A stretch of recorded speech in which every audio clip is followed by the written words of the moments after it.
Well, the IPCC just released a new report on global anthropogenic climate change, and the only thing that's possibly more horrifying to me than the details of this report is the widespread ambivalence that I'm expecting in response to this report.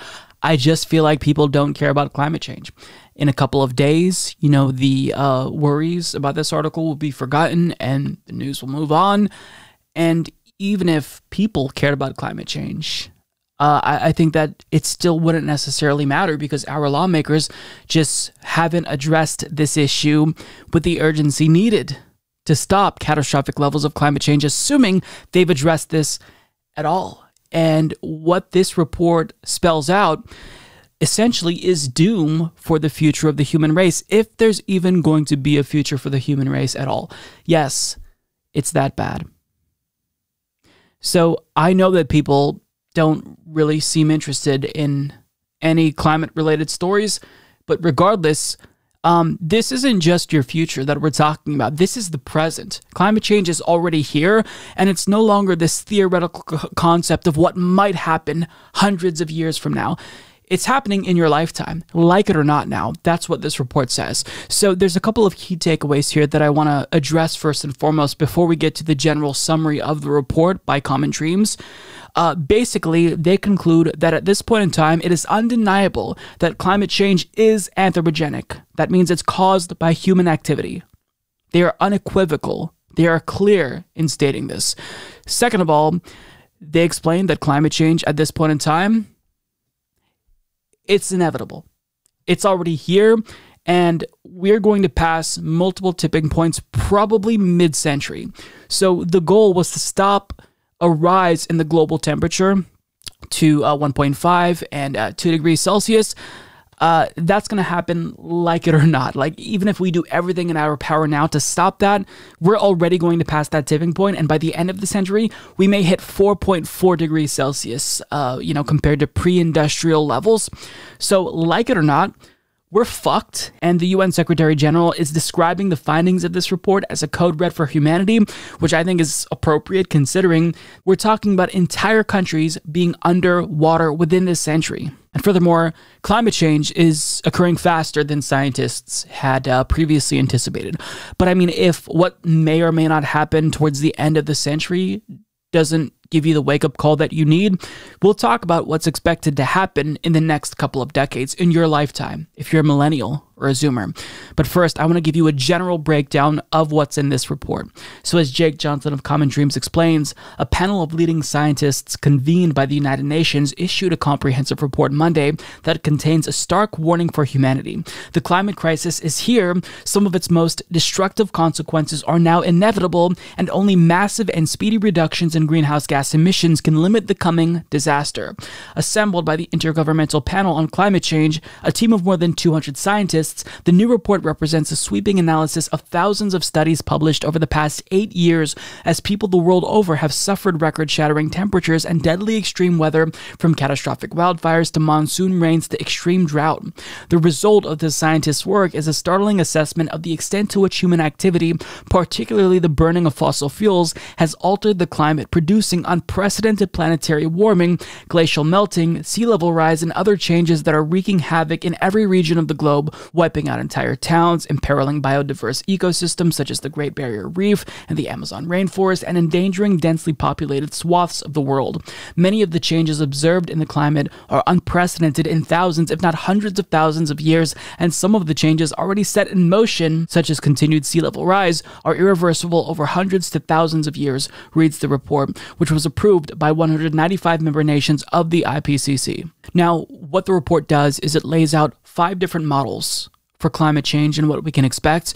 The issue, however, is that even in the most charitable model to humanity, even in the most rosy picture, some things are just inevitable. There will be catastrophic levels of climate change even if we do everything that we need to do right now. For example, the global sea level is going to continue to rise. It already rose 8 inches over the last 100 plus years. And if it continues, or I should say, when it continues in the next couple of decades, we're going to see a lot of devastation.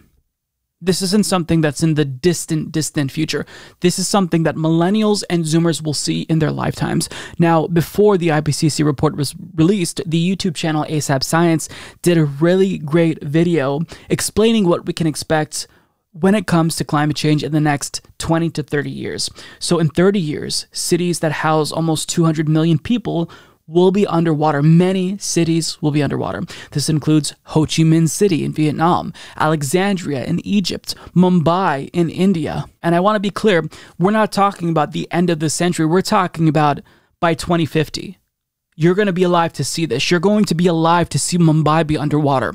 Also, portions of Jakarta in Indonesia will be submerged. By 2100, if these distant cities that are out of sight and out of mind doesn't scare you, well, your grandchildren are going to see millions of people have to flee Miami because that's going to be underwater by 2100. New Orleans may be underwater by 2100. And on top of that, cities that are lucky enough to not be submerged underwater entirely due to a global increase in the sea level, well, they still might be uninhabitable due to fatally high temperatures. I'm talking about Dubai. I'm talking about Abu Dhabi, Shanghai, China. And scientists can basically just tell us point blank what will happen, but there's no way they can possibly anticipate the political ramifications of climate change.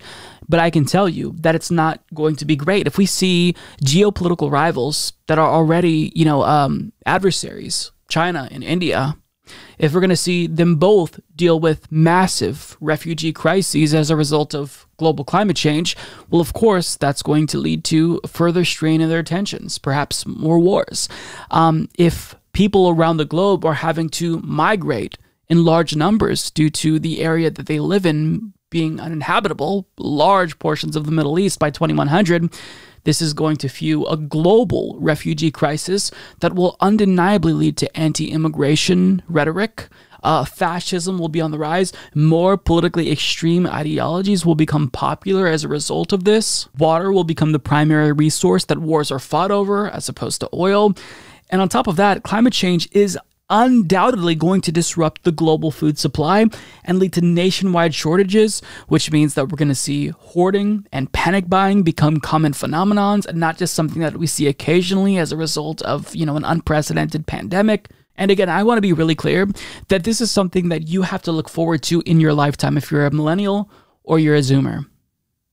By the time we're as old as the politicians that are in power right now who are choosing not to act, this is what we can expect. And if you think that all of this is really unlikely, take a look at the wildfires that are happening in Greece, or the wildfires that are an annual occurrence in the Pacific Northwest. We just had a mass casualty heat wave in the Pacific Northwest, where we had record-breaking heat waves. It's not just that climate change is going to get really bad in the future. It's already bad. But what the IPCC report ultimately is telling us is that what we have left in our control is how bad we're going to allow it to be. It's going to be bad. It's going to be catastrophic. So if you don't care now, you're going to have to care very, very shortly. But how bad are we as a species going to allow it to become? Unfortunately, the pessimist in me says we're going to let it get really bad. And, we're not going to pay attention until we're forced to pay attention, right? As long as we have these distractions, as long as we can entertain ourselves with, stories that are about celebrities and drama, then we'll try to tune out climate change. But climate change is knocking on our doors, and it's getting harder and harder to ignore. So I don't know what's left to say.